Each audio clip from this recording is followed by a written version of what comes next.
How can I be more strategic? I see this question often from people who've just left a performance review. Their manager has told them that to get to the next level, they need to be more strategic. What does that even mean? Simply put, being more strategic means opening up the scope of your thinking. Let's make a chart. On the vertical axis, we have the organization. You as an individual are down here.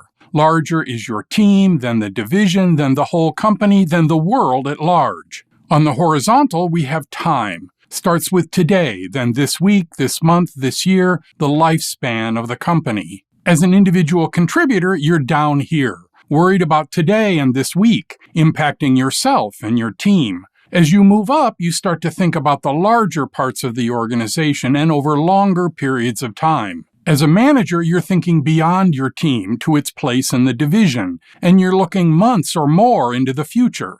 As a VP, your perspective is the whole company and years into the future.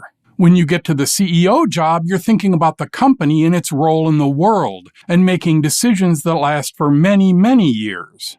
This chart, this way of looking at organizations and the scope of your role in it, is one of my favorites. I call it the scope chart. I use it all the time to help leaders understand their position and how to move up to the next one. I'll talk about this concept of scope a lot more in the future. But for now, just know that when your manager says you need to be more strategic, they basically mean moving up on this chart, thinking about larger swaths of your organization and over longer periods of time, expanding to consider your impact beyond just your team and for months into the future. When you become more strategic, you expand your scope and your perspective, both in place and time.